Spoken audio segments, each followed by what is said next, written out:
a podcast dedicated to the Open Division and Contenders, the developmental scene for Overwatch League.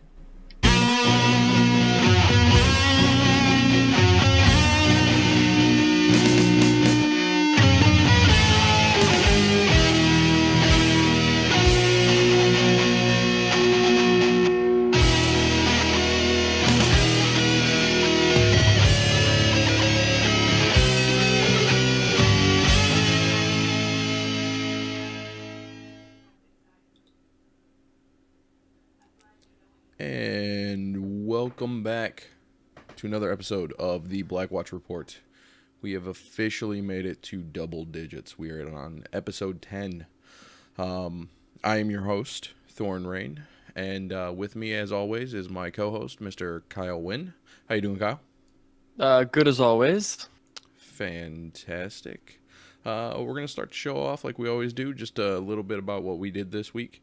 I played some more comp. I went 2-7. I lost a lot of SR, and then I stopped playing comp. It was extremely depressing. But I played on a Sunday, like afternoon, and I've come to the conclusion that I will never play comp on the weekend again. That's fair. So how about you? Skipping comp as usual. Played a bit of quick play. Even still playing quick play, I got tilted and had to stop. So I've been playing GTA, some Rainbow Six Siege, some Battlefield 3, some PUBG, some Civ. Just kind of going through all the random stuff. I've started streaming a bit more on my Twitch stream. I'm trying to be a little bit more consistent. If I have less time of actual me going to work, I'll try to just fill in the gaps with streaming and stuff. Yeah, that's about it. Fun times. I know I'm trying to do that whole streaming thing, and it's interesting. I just need people to come in and chat with me so I can take all the pain away from losing every game that I get a Symmetra main and Torbjorn main instead of a healer. But we don't talk about personal issues. No. Yeah. But we do have our very first iTunes review. Kyle, why don't you grab our first one? So, the title of this fantastic review is Great Source for OW Contenders by Mr. Maniac. Love this show. If you're like me, you can't get enough Overwatch podcasts, and there's really not many great shows. Give this a chance. It was a wonderful experience. Good recaps, funny banter, great insights. Only problem is, ... They don't talk enough about EU. Let's get some talk about the world's best Lucio, funny Astro. Maybe do a whole show about his boopery, head clickery, and general nuttiness. Thank you very much, Mr. Maniac, for that. I want to do more EU and Korean stuff, but we will need a little bit of help from our guest contributors and stuff like that in order to get a bit more details on it, because trying to watch those games while also watching all of NA and Overwatch League stuff is a bit rough, but we're going to try our best to make it happen. Yeah, definitely going to try to get a little more EU worked in for you. But like Kyle said, there's a lot of Overwatch right now. But thank you, Mr. Maniac. That's a fantastic review, and you're number one. You will always be number one. And we got a Twitch follower. We don't have subscribers yet, but I'm gonna shout out all of our Twitch followers whenever we get them. Giose, he is in the High Noon Podcast Discord. Thank you for the follow. All the follows help. We're always looking for them. But with that, we are going to roll right into the news. Kyle, why don't you kick us off? So, after leaving Mosaic, I almost said Montreal. After leaving Mosaic Esports because of sketchiness, Email has found another home on Orgelson, Hungary, which is good to see. Talk about an upgrade. Yeah. Which is going to take us right into the second bit of news. I'm going to butcher the name. Ticini joins Young and Beautiful. Because there was a small point in time where I believe Mel went from Mosaic to Young and Beautiful, or there was talks about him going. He didn't actually play a game. I don't know. It was weird, but he was in and out, and then Ticini took over his spot over on Young and Beautiful. I believe Sani or Tisani was on Envision previously as their like diva player, but also played Pharah, which was a bit like difficult for them to work with. So I think he is probably now just a straight DPS player there. Yep. If he was taking a mill spot, which is good because having like a Pharah main who also sometimes plays diva just does not work anymore. I guess moving into news number 3, we have the player Honey, Hunni, joining Singularity and replacing Cave, Khave. I think I remember seeing Honey's remember too much about what they play. Main support is what their Twitter says. So Yeah, there was a lot of strange moves there at the end. Like, I mean, Young and Beautiful needed someone to fill out the roster for their last matches, but they were pretty much already in relegation. Same with Singularity, if I'm not mistaken. They were already pretty much kind of sitting on that bubble. So, it's good to see the guys getting picked up, even if it's only playing for one game before they go into relegation. But that's going to take us down to news number 4. Speaking of relegation, Montreal Esports are the owners of the Grizzlies, who are playing over in NA, and they started a reality TV type documentary called Cord Cutters, and it's following the journey of moving all of their players into Montreal. They show a little bit of Montreal Esports like home office, and then you get a tour of everybody's like living quarters. Like everything looks super nice, except one of the apartments doesn't have a microwave, and everybody's freaking out about how they're gonna eat. So it's interesting, and like it's cool to see this coming from a tier 2 team. Like they're putting the effort into this team, which, like, I'm pulling for him. I want him to win in the next trials and come back into Contenders and, make it in.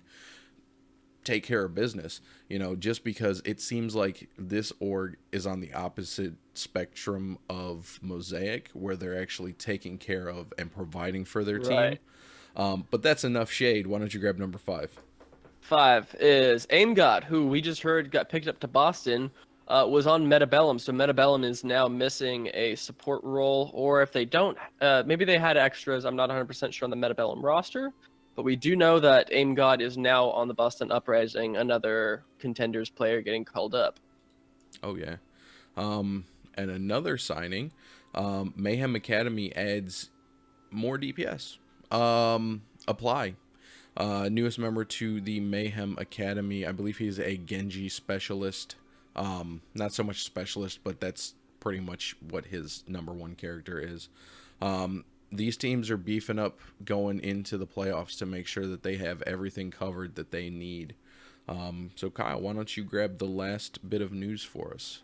So on a sad note, we will end on the news that Bazooka Puppies, who has been around since I think Contender Season 0, is now disbanded due to the fact that they just didn't make it to playoffs, and so they're kind of just disbanding. Every player's now looking for a team, but they do not have, or they have their spot still open, so we're unsure what will happen. Will it be they can sell it to another org? Will it be just an empty spot that another Open Division team will take?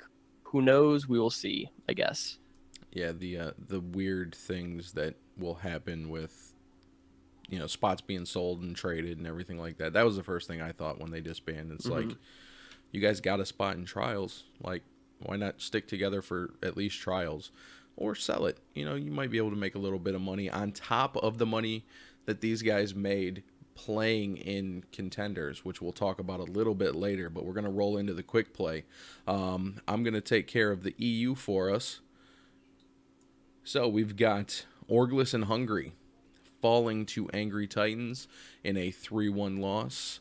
Team Giganti, I love that name. 4 O's Singularity. British Hurricane comes in with a 4-0 on That's a Disband. Mosaic Esports gets 4-0'd by Eagle Gaming. Bazooka Puppies, RIP, lose to Young and Beautiful 3-1 with CIS Hope winning over top of Copenhagen Flames 2-1. So, Kyle, why don't you grab Korea? So, in the Korean scene on Monday, we saw WGS Laurel's 9 fall 4-0 to Runaway, who have been looking really strong. Element Mystic, who's also been looking pretty strong, 4-0ing the Team Blossom. X6 4-0ing Kongdu Panthera on the first match of Tuesday, April 10th. And in a closer match, Foxes beats out O2 Ardent 3-2. And then earlier today, we saw MVP Space take out 7, 3-1, and then Metabellum take out their sister in Meta Athena, 3-1 as well. Those were definitely some a little bit better on the scores. We didn't have a whole week of 4-0s across EU and Korea like previous weeks. But that's going to roll us into NA. So Sunday, we started off with Gladiators Legion facing off against the Grizzlies. Now, this was a very important match for the Grizzlies because it basically meant they either got into the playoffs or they were knocked out. And with this, Gladiators took it 3-1.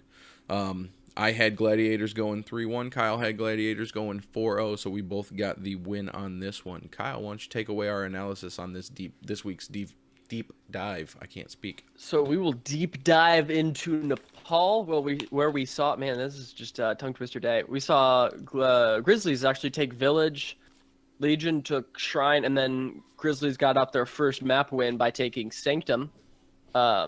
One of the things that they did really well is that the Grizzlies were really good at kiting out ultimates out of the Legion and kind of minimizing their effectiveness. So they would like bait out the Transcendence and then run away. And then now that Transcendence was useless because they didn't win a team fight off of it. Spirit was doing a super duper good job of drawing a lot of focus on the Reaper. He was getting focused down quite a lot, but that did mean his other teammates were able to do a bit more. Zapri, who had, I think it was 2 weeks ago now, an absolutely incredible Tracer week, made a return back to Sombra and did not do well at all again. I think he's like slowly starting to learn his lesson because he didn't play on it for super duper long. But when he was on the Tracer, he was doing a really, really solid job. Spirit is not looking as hot on Zarya and Genji as he was on Reaper. Mainly because on Genji, he's pulling out all of his Dragon Blades into Transcendence, which if you are only trying to bait out the Trance with the Dragon Blade, then your job is done.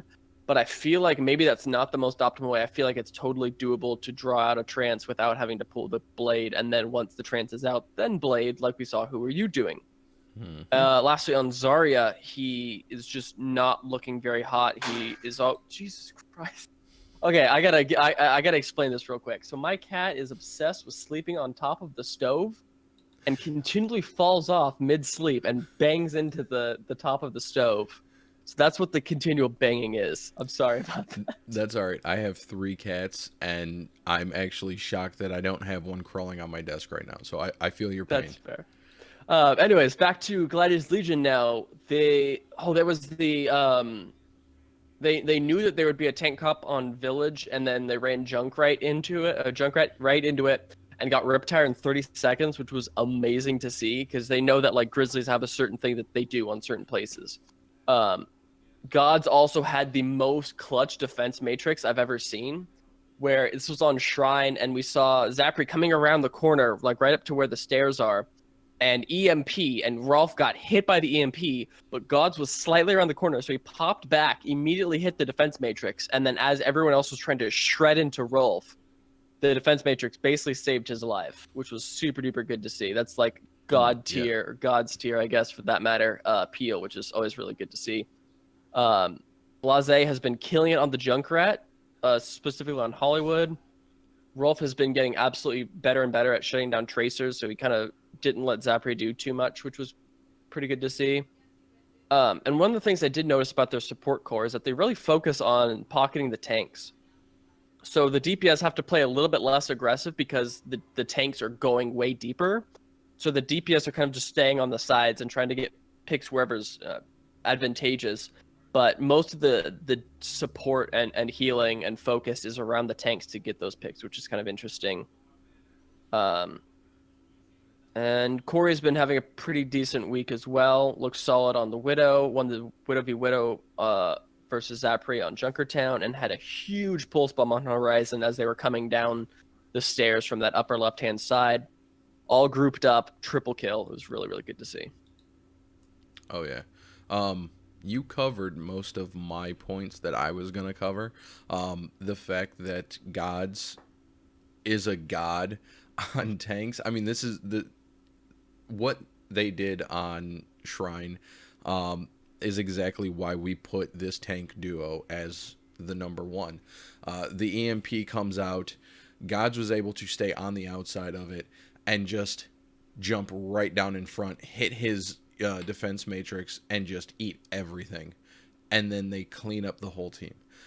Literally, if you're not paying attention to the Gladiators Legion tank line, when these expansion teams that we know we're getting expansion teams for season 2, this is going to be a tank duo. I guarantee you, I'll put money on it.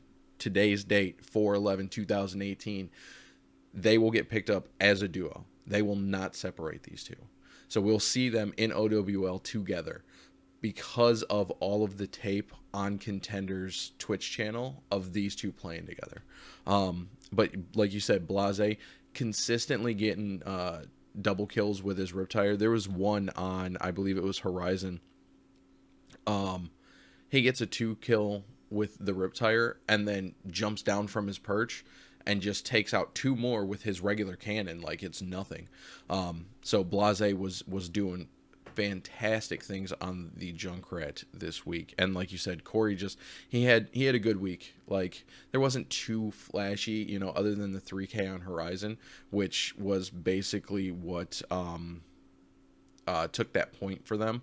And then down on Junkertown, we had Blase with a 3K Dragon Blade to finish out the map and push the payload in for the win. Yeah, these guys look good. I can't wait to see them play the team that they're going to get in the first round of the playoffs. But moving right along to the second match of Sunday night, we had last night's leftovers against XL2 Academy. I had XL2 Academy going 3-1. Kyle also had them going 3-1, and they overperformed. They beat last night's leftovers 4-0. So, Kyle, what's your analysis? So, we saw LNL had a decent showing at Shrine on Nepal, but after that, it was Village, XL2, Sanctum XL2, Hollywood XL2, Horizon, Dorado, all going to XL2. Kevster had some solid moments, but as a team, I just don't think that they're quite Contenders level. I think they might need to have some roster swap-ups, maybe just restart, have kind of just a disband, and then whoever's really, really good will find a team. Meanwhile, on the XL2 side, they have done a better job of figuring out where to slot in their 3 DPS. They've kind of started to follow the way that the Gladiators OWL team will do, where they have specific maps and specific places that certain people will fall into. So they're playing better combinations of Nene, Mangachu, and Flower. Speaking of Nene, he went absolutely nuts on Widow on Sanctum, getting lots and lots of really good picks, and was like the reason that I don't even think that LNL got a single bit of contest on that point. Then lastly, one of the things I've kind of noticed mainly this week and a little bit of last week is that teams are trying to run tanks on Village. But this time, they're not just going straight to the point. They kind of go into that little barn area towards the cliffside and just wait until the timer ticks down, 3, 2, 1, 0. And then as soon as the point unlocks, they just speed boost rush back in, and now they're just stuck in that point, which is really, really smart strat. I haven't seen quite a way to counter it yet, and I'm kind of curious to see how they can. Oh, yeah. I believe it was the Gladiators game against Grizzlies. Grizzlies did it, and it baited everybody down. It was nice. It was the first time I really paid attention enough to see it. But yeah, it's good to see new map strategies coming out of Contenders that we're not seeing in OWL just yet. So that's going to take us into the final match of Sunday night, and that was Mayhem Academy versus Toronto Esports. I had Toronto 3-1. Kyle had Toronto 3-1. Again, we had an overperformer this week, 4-0 Toronto Esports over Mayhem Academy. So what do you got, Kyle? ZZA looked okay. He had some pretty promising moments on Junkrat, but his other heroes still need some work. His Genji's okay. His he didn't play too much far, which is his kind of ace in the hole. But yeah, his Genji was okay. His Soldier was okay, but he kind of just needs to work on those other heroes. His Junkrat's solid. Get him up to those level. It was a 4-0 sweep, so pretty much every single map was taken by Toronto. They Mayhem Academy was able to score like 2 points, 3 points total in the entire matchup. But on the side of Toronto Esports, there was probably one of the best last minute clutches I've ever seen in Nero, Cruz, and Dalton, who after I forget who it was, but there was like 3 that died, and then Cruz ran in, sprinted on Soldier, got like a pick, and then Nero came in and saved it as well. Then Dalton kind of closed it out. So they were down 3. It was 99-99. They would have probably lost it if they didn't come up really, really clutch in that situation. And they did, and it was incredibly solid to see. And one of the things from Toronto is that they have gotten really, really good at that Widow Junkrat defense. They did a super duper good job. Almost held Mayhem Academy to 0 points on Dorado because of it, because you could just see Dalton in the back and Nero kind of controlling the space with the Junkrat. It's just super solid. Oh yeah, Toronto. That's another one of those teams. Like, there's a handful of teams that we're gonna see in the playoffs that, if we get the right matchups, they're gonna be fantastic matches. And again, we'll talk about those a little bit later. But moving into Tuesday, April 10th, we had Optic Academy versus Simplicity as our first game. I had Optic 4-0. Kyle had Optic 4-0. Optic didn't perform as well. It went 3-1 in favor of Optic Academy. So what's your thoughts on this match? I have a very, very detailed and eloquently written note on Optic Academy, is that Sharp is a pretty good tracer. He's just continually looked like one of the best tracers and contenders, and if it was not for his age, this man should have been picked up a week ago. One of the things we did see, though, is that the backline has been getting dove on hard this week, so they need to try to protect Gray a little bit more moving forward, because he had a lot of early deaths. And then a lot of roster swaps that they had last week and the week before that kind of screwed up their synergy and stuff like that didn't happen this week, which was good. It was a pretty much consistent roster the entire way down, which is always good to see. Simplicity, after losing KSF, was replaced by someone named Xiaomin Su, who looked pretty solid on Pharah and Genji, but overall, not really a huge step up for this team. We also saw that their tank line has always just been kind of disjointed. They need to work on diving at the same time because their main tank gets killed off pretty easily. And then lastly, Retzi has been looking better on Tracer than in previous weeks, and his coordination with Soma and Su has gotten pretty solid, despite the fact they've only played for a week together. Oh, yeah. And that's going to take us into the deep dive for Tuesday night. This is the match of Tuesday night. Envision versus Fusion University. This is the rematch that we've seen in the pit and in, what was the other one? Beat. Now, Envision is the only team to have beaten Fusion, and they split those series. Beat went to Envision, and I believe it was Pit went Fusion. I might have that backwards. So this was a hype one. This is that, who's gonna be the leader in this series, and we had Kyle taking Envision 3-2. I took Fusion 3-2, and Fusion pulled it out 3-2. The kings of Oasis. If you take Fusion to Oasis, just leave. Go home. Kyle, what you got on this deep dive? This is the one matchup we know, no matter what happens, who wins, it will always go to 5 or 7 for that matter. So we saw on Ilios, it was pretty one-sided to favor Fusion University. They just ran dive and they did it well. They took Lighthouse and Ruins. Even despite the fact that Buzz was doing really well on Genji, they were able to zone him out and shut him down. Hollywood was taken by Envision 3-2. Horizon back as well to Envision 3-2. And then Dorado 3-1. Fusion University started kind of coming back. And then Oasis came down to City Center going to FU. Envision taking University, and then Gardens finally falling to Fusion University to give them the 3. The things that Fusion did that was solid was that Zachary knew that Buds was someone to focus, and he did just that. He nonstop hacked him, Yep. always trying to shut him down on Sombra. Alarm also doing the same thing when Buds was on that Widow. He would get counter-sniped by Alarm with the Zen right clicks. The one thing I do have to ask about FU is why they pretty much only run dive. I think that they are the best dive team in Contenders at the moment, but I think when it comes to other strategies, they really need to start trying to get a little bit more creative, because if they would have run some sort of halt hook anti-dive on Horizon, they probably wouldn't have not gotten steamrolled like they did. Especially if you know that Envision is running tanks. They kind of just ran Genji Tracer into it, and it just does not work as well as like a Junkrat or a Roadhog against those big tanks. Zachary had a phenomenal game on Dorado. Just absolutely, he was like the reason that they were able to take that map, because they were almost getting full held on first, and then they came out with Zachary just annihilating everyone, and then they pushed to second, and then pushed all the way to 3, and then they held Envision to 1. Lastly, the reason that FU won this, without a doubt, is because Huryu's blades have been getting a heck of a lot better. Yes. And the literally final fight of Gardens on Oasis went to FU because it was 99-99, I think. Yep. And he had a 2-kill or maybe even 3-kill Dragon Blade that just kind of finished it off. And even before that, he's been getting 2 to 3 kill Dragon Blades to just clean things up.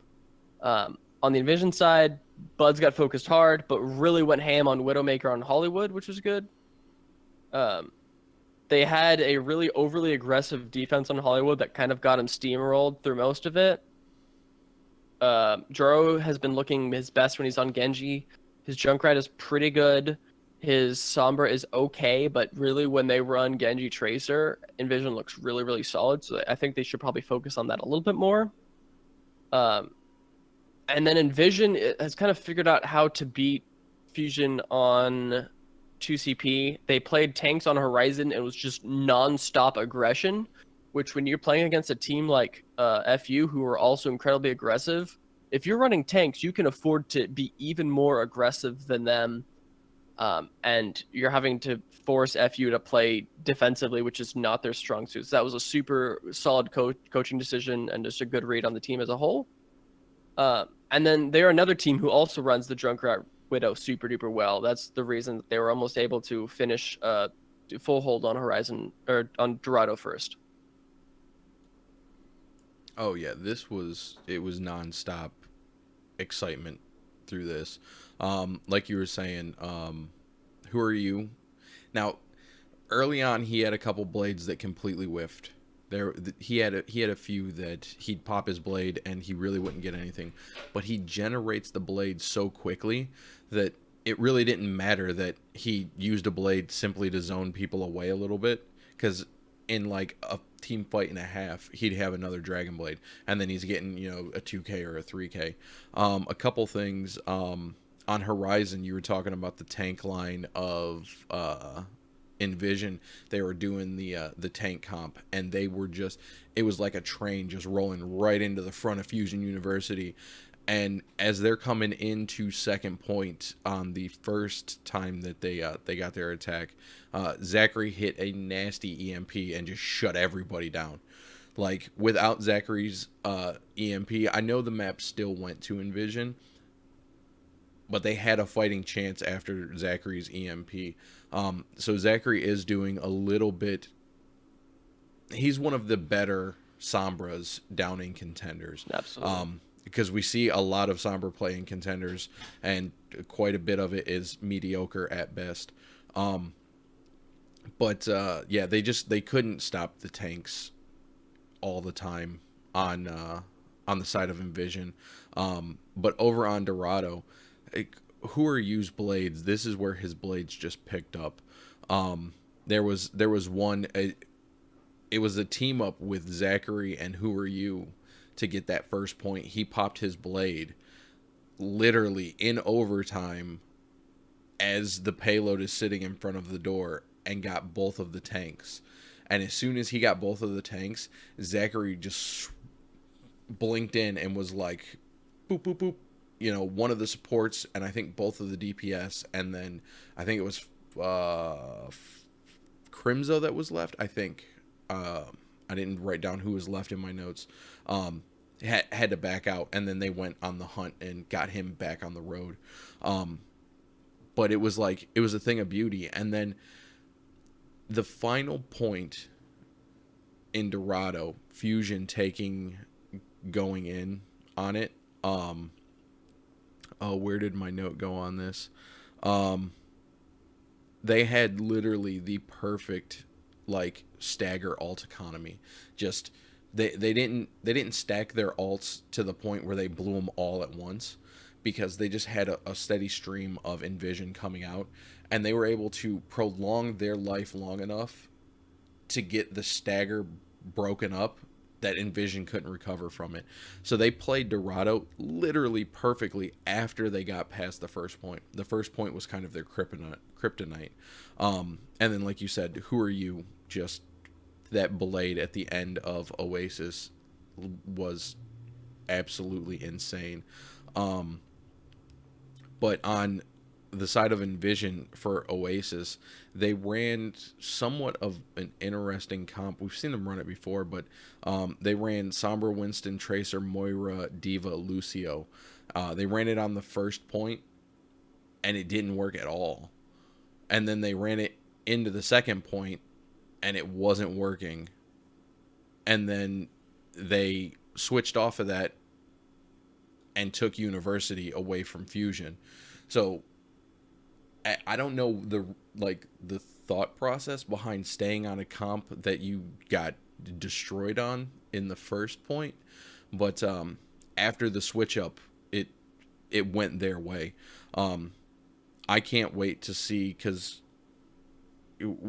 we're gonna see these guys in Contenders in season 2. I know it's a long ways off, but this is going to be pretty much like the Contenders like main rivalry right here. Fusion University, Envision, like they will always go hard against each other, and it makes for exciting matches. But we are going to roll into the final match of this week, which is the final map of the regular season. And this match, it makes me happy. I'm so happy to be wrong. So the final match of the week, final match of the season, we got bye week versus NRG. I had NRG 4-0. Kyle had NRG 4-0. And we got an exciting one. It went to 5. Bye week pulled off two maps off of NRG. Now granted, yeah, it's NRG. I talked a little smack on Twitter, I'm not going to lie. But I almost felt like, oh, you know, NRG, they're locked in at 4th. No matter if they win or they lose, they're in at 4. Maybe they're going to, like, they didn't play that well on Ilios. Like, it was bye week stomped them, basically, on Ilios. I'm like, maybe they gave them a map so they didn't have a 0 map win. They're generous. They're like, we will grant you a win. I was thinking that. I was like, maybe they're not playing up to their full potential. And then bye week comes out and like actually puts up a fight the rest of the maps, and I'm like, no, they're like, bye week is stepping up today. So Kyle, what do you have on the final matchup of the regular season of season 1? So we saw that with Damon leaving to join the Shanghai Dragons, someone had to replace him, and that someone was Poise. Now, Poise had some good moments towards the end of most maps and stuff like that, but my god, he died first almost every time. Like, anytime there was a team fight, he was dead. I don't know, I think that this is just like, he's new, he's not part of the team for a while, so they're trying to get used to where the team fights go, where the team is as a whole. Poise is just always in his own little alleyway, and he's getting destroyed there. So obviously, like, later, once they kind of found their footing a little bit more. They kind of woke up, and Poise started to kind of go ham on his own. But for the most part, Poise just did not look very cohesive with the rest of the group. They just looked disjointed as a whole. And because of that, Stratus had to kind of step up where he could on the Junkrat. And from ZP was Stratus puts the rat in Stratus. Or I guess because he just plays quite a lot of Junkrat and does a pretty solid job on Hollywood. That was like part of the reason that they were able to almost full hold them on the first point, was because his Junkrat was just getting like double kills with tires. Just looked solid. On the side of bye week, you should know if bye week remain a team and they don't have major roster swaps, you should know when playing against them that they are going to, without a doubt, run tanks 90% of the time. Yep. So you, as a team, Energy, aware of this and try to anticipate this, make team comp decisions that will. But they didn't, especially on Ilios. They kind of just got steamrolled. Manish was doing a lot of work on Hog this time, did not feed like he previously did. Got some really, really solid hooks. But as a whole, bye week had a bit of an issue finishing up team fights. There were times, I think it was on Horizon maybe, where they had most of the people dead on the first cap, but then Energy came back in, and then they were able to re-solidify because they couldn't finish off one or two people. So that's something that as a team gets better as a whole. They just don't have an issue with that anymore. But going through maps, we saw bye week take Ruins and Well on Ilios, giving them that map, which is their first. Energy taking Hollywood because of great Junkrat play mostly. Bye week took Horizon, mainly running tanks, and there was a huge C9 in there as well. Junkertown went 2-2, but Energy had the slightly farther push and held bye week to slightly before that. It got close there, though, which was super dicey because it was maybe about 5-10 meters, and if bye week won one team fight and were able to keep the respawns back, they would have won that and had their first actual match win. But then lastly, we went to the tiebreaker. Bye week took Gardens pretty solidly, but then University and City Center went to Energy and gave them that win. I just have one thing to say about this match. Even in Twitch chat on the Horizon matchup, I saw a bunch of people saying C9. But I'm pretty sure. I'll go back and watch the VOD, and I will confirm next week if I'm correct. But I'm almost positive that there was a nasty grab that pulled everyone slightly off. I'm almost positive. That one, I remember this because I think it was. Wait, what happened? Oh, never mind. I remember that Poise was on the Sombra, and they were on his POV. You could see the 2 or 3 get grabbed kind of on the side, and he was kind of waiting on the side. And you could kind of see him waiting along that stair route towards the higher ground. He was kind of just waiting there, and I think what he needed to do was just translocate in there or find some sort of way, because you could see the thing ticking up because there was the grab, but it was not the entire team. There was decisions that could have been made by, I think, at least Poise, but I think a couple others as well, that they didn't get every single person in the grab. The grab was kind of on point, but I think that it was debatable. I think that he definitely should have been able to obviously if it was a much more cohesive team, it probably would not have happened, but just because of the fact that Poise didn't really know what to do, the calls were probably off a little bit here and there, it was kind of just a mistake. But I kind of get what you're saying. It was definitely a C9 in the fact that there were people that weren't in the grab, but that grab literally, because I'm pretty sure there was 3 in the grab. He got 3 with it. I want to say it was both tanks. Almost positive. And he pulled him. He hit that wall on that corner just enough to pull them off of the point.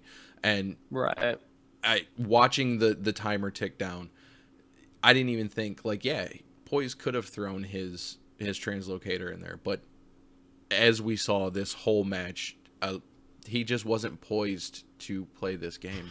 Horrible dad Buzzing, jokes. I'm trying to get up there with ZP and Jamerson with the dad jokes. I'm keeping track next season. That's fair. I'll make it a segment in the show. Dad jokes by the desk. But that's going to take us down into the main discussion. We've got two little pieces here. The first one is going to be, a lot of people don't know this or aren't really paying too much attention to it, but you don't just get money for winning, like the $30,000 for first and $12,000 for second and $7,000 for third. No, every game that they played, these teams were winning or losing, essentially, a little bit of money. So the way it worked was, in addition to the playoff prize money, teams will receive $587 US dollars for each map win, 330 USD for each map loss, and 458.50 United States dollars for each map draw. During the regular season, tiebreaker maps don't do anything towards the money. So we have a breakdown on what all of these teams took home simply by playing the regular season of Contenders. I'm going to take the NA, and we're going to start from the bottom. So coming in 12, we got bye week. They racked in $7,114, followed up by last night's leftovers. They got $7,628. Grizzlies coming in 10th had $8,270.50. Mayhem Academy with $8,399. Simplicity coming in at 8 had $8,913. NRG had $9,298.50. XL2 Academy, $9,555.50. That's a lot of fives. Fusion University coming in 5th had $9,684. Envision got 4th with $9,941.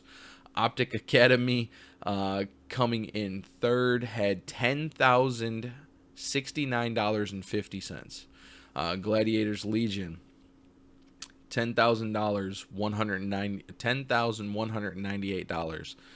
And then Toronto Esports locking up the number 1 seed and the number 1 prize money with $10,969, almost $11,000, simply for playing the regular season. So Kyle, why don't you let the listeners know exactly how much EU made on regular season?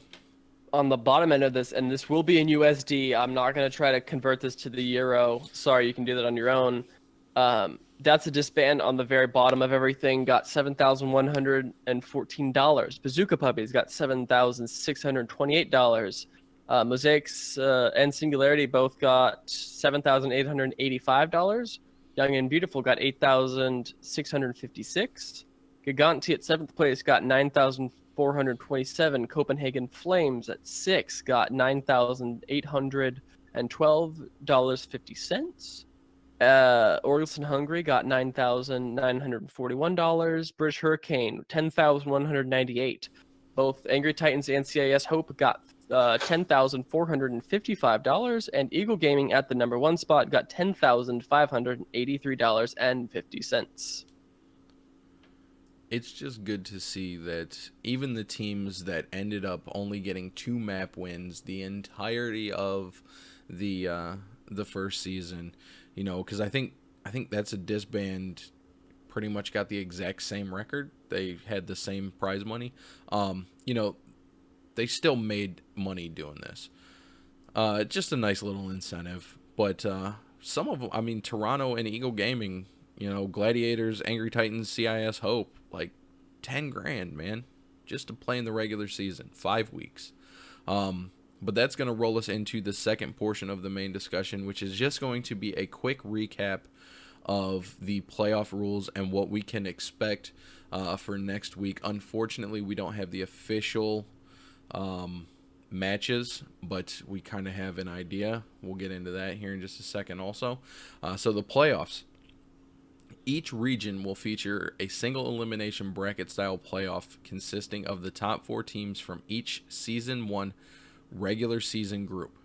The first seed will play the 4th seed from the opposite group, and the second seed will play the 3rd seed from the opposite group in a best of 5 quarterfinals of each region. The winners of the quarterfinals matches will play in the best of 5 semifinals matches. And then the winners of that will be in the best of 7 grand finals to determine the first and second place for each region. We don't know the map pools yet. They will be given to the teams slightly before the playoffs start. But that's going to lead us directly into the speculation station. Now, since we know exactly how the teams are going to be placed for the first set of matches, we know for a fact Toronto Esports is going to face off against NRG. Gladiators Legion is going to face off against Optic. XL2 is going to go up against Envision, and Mayhem University is going to face off against Fusion University. So what me and Kyle did is we did our bracket based on pure speculation that this is the way the matches are going to line up in the bracket.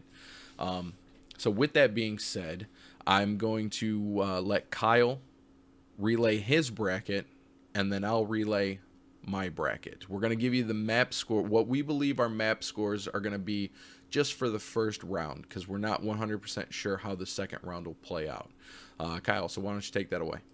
So I think is the first stage, is that best of 5 or is those the 4 maps? Best of 5.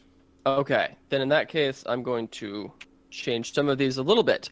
Only the 4 O's I have. So we have Toronto Esports NRG. I'm going Toronto Esports 3-0. NRG has not been looking hot. They lost 2 maps to Bye-Week, who is undeniably the worst team in Contenders. And Toronto has been looking like one of the best, if not the best team. So I give them the 3-0. Gladiators Legion versus Optic. I'm giving it to the Legion on this one. They just look like the better team. I'm saying 3-1. I think Optic can get a map, maybe 2. Then XL2 Academy versus Envision. I'm giving this to Envision. They just look way better as a full team. XL2 still has some things they need to work out. They have a lot of good names, big names, good players, but they just need to kind of work on their cohesion a bit more. So Envision, take that one, 3-1. Then Mayhem Academy versus Fusion University. I'm giving that a 3-0 for FU. That all sounds just about right. I actually have all of the exact same winners. Slightly different map scores. I got Toronto Esports beating out NRG 3-0. That's kind of a no-brainer there. Gladiators Legion going up against Optic. I've got it going to Gladiators 3-1. Also, me and Kyle fully agree on the first half of our bracket. XL2 Academy versus Envision. I've got it going the full 5. We're going to see Envision taking it in a stunner on the final map, 3-2 for that one. That's my thoughts. And then Mayhem University versus Fusion University. That's a lot of colleges. I think it's Mayhem Academy, not University, but yes, it's essentially the same thing. thing. Same thing. The Fusion University obviously are going to take this. I got it going 3-1. I'll give Mayhem 1 map because they're kind of the dark horse. They can do good. I don't think they can do better than Fusion, but they'll show up and put in some work there. So those are our predictions. I will post our actual brackets on Twitter. That way it's out there. People can see exactly how we got this playing out, and I'm hoping that we predicted the way everything's going to match up correctly, so our brackets actually go in and work. I think it does make sense that way, because I think that you have like the Group A is on the top, so both Group A winners play each other before moving on to the winner of Group B. I think that would make the most sense. Yeah, that's essentially Group A goes 1 through 4 starting at the top. Group B goes 4-1 starting on the top. So I'm pretty sure that's the way it's going to work out. So hopefully it does, and we have your official first bracket for the playoffs. And you can see that me and Kyle, I'm not going to spoil it, but we both have the same team winning season 1. Some people might think it's a shocker based on my pick. Do you want to? I mean, we can run it down. I think we have enough time too, because we're a little bit ahead of time here. So I'm thinking we go and just do the whole thing. All right. So I'll take the semifinals. I'll start it off. So we saw Toronto's moving on and Gladiators moving on. So I got Toronto's Esports facing off against Gladiators Legion. I've got Toronto Esports taking that 3-2 and moving into the grand finals. Now down on my other semifinal match, we had Envision taking theirs and Fusion taking theirs. We're getting a rematch, boys. It's going to happen. It's going to 5. It's going to 5, and Fusion's going to take it again. It's going to be 3-2 Fusion. So, Kyle, what do you got going on over in your semis? Literally the exact same down to map score. Toronto over Gladiators Legion 3-2. Envision under Fusion University 3-2 as well. Moving on to grand finals, Toronto Esports, Fusion University. I'm calling it a 4-2, I think. I'm still not 100% familiar with how best of 7s work, but I think there's a maximum of 7 matches that can be played. But I think that it'll be like Toronto taking 2, then Fusion take 2, and then Toronto take the next 2. I think that Toronto is the more flexible team. Fusion University is incredible. They are really, really, really, really good. But their diversity as a team is, or lack thereof for that matter, is going to hold them back against Toronto, who can play that Junkrat Widow, who can play the Genji Tracer, who can play whatever that they want to play. They can do it well. Yep. I also have Toronto Esports going 4-2 over Fusion University. I don't think we'll see the full 7 on this. And I completely forgot that it was a best of 7 until you said something, so I had to slightly adjust my my scores there. But Fusion is by far one of the best teams. But Toronto is a full team. Like, they've got the synergy. They've got, like, they just play more confidently with their teammates than Fusion does. Fusion, while I love them, I'm a Philadelphia Fusion fan. Like, that's my number 1 team for the Overwatch League. So of course I gotta love the university team. But Toronto just looks more put together. Fusion relies on a lot of clutch plays like Lucky Dragon Blades, a pulse bomb sticking at the right moment to clear up, the point and take it in overtime. We saw a lot of that in all of their tournaments that they've done. They rely on their star power to basically clutch out important moments. Toronto just plays efficiently from start to finish. You got Nero and Dalton. You got Guardian on the tank, and we've seen Axiom come in for Pumple, and he's doing as good as Pumple was sitting next to Guardian. So it's going to be a rough one for Fusion. I honestly think this will be Fusion's hardest opponent that they've faced off against in any of their tournaments. And Toronto's going to take it, and we're going to crown Toronto the Season 1 Contenders champions, in 2 weeks. Yep. Yeah. So, I agree entirely. With that, we're coming right in on time. This is great. This is like a first. Twitch follower sellout. If you were listening on the podcast, just stop by the Twitch, man. Throw a follow, create a free account. Do a hey guys emote in chat. We're just looking for the followers. We're getting close to hitting the point where we're able to get affiliate, and that would be pretty sweet. And then moving right along. Oh, also, I'll call your name out on the show. I'll give you a shout out. It'll be cool. iTunes reviews. We got our first iTunes review this week. We want to read more iTunes reviews. I want to read, a semi-bad iTunes review. I want you to criticize me on something I'm doing straight wrong. Rip on us. These are the two worst podcasts I've ever heard. All I can hear is that guy's cat falling off the stove in the background over and over and over. And if you it's just over, if you write it, if you say Thornrayne is bald and ugly, I'm gonna read Thornrayne is bald and ugly. I'll tell you that right now. I will read it word for word what you put. But barring profanities, of course, because Yeah. we are a We are PG. G-rated. Yep, PG. we got to keep it clean for iTunes. They don't like the curse words. But no, I want to know what we're doing wrong. I really want to know what we're doing right, and I want to give you a shout out for telling us either one of those things. So just swing by iTunes, leave a review. We're gonna try to start setting up a couple of the other things. I know that the show's on Player FM. I don't know if you can leave reviews on there. We're not on SoundCloud yet. I'm going to try working on all of that stuff.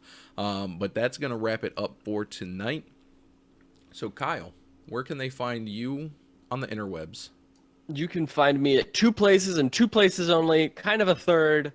The first two are easy because they're the same name. You can find me at Kyle the Winner on Twitter and Kyle the Winner on Twitch. I'm going to start Twitch streaming a little bit more. I said that last week, and I kind of did it a little bit more this week, but I think the next couple of days I have a lot more free time to start streaming more. So you'll find me there. And then lastly, you can find me on the Overwatch High Noon Podcast Discord. That is discord.me/High Noon Podcast, I believe. Yes, it is. Where can they find you, Thorn? And you can find me on Twitter at Thornrayne. You can find my Twitch account, twitch.tv/Thornrayne. I do most, if not all of my streaming now on the Blackwatch Report feed to try to just boost viewers and everything like that. But other than that, you can find the show on Twitter at Blackwatch Report, no O in report. You can email the show, blackwatchreport@gmail.com. You can follow the show on Twitch, twitch.tv/blackwatchreport. We record live every Wednesday, 6 p.m. Eastern. Our intro music is none other than Mr. Kyle Wynn playing the main theme for Overwatch. This has been a High Noon production. You can find all of our shows at highnoonpodcast.com and come and chat with us over at the Discord. Like Kyle said, that's discord.me/High Noon Podcast. All of the hosts from all of the shows across the High Noon Productions are in there. You can talk to the Blevins. You can send him cupcake pictures because he loves that. You can talk to Deathblow and about his coaching, and then you can even slide in there and talk to A. Smith and tell him how bad the fuel is. And with that, Blackwatch out.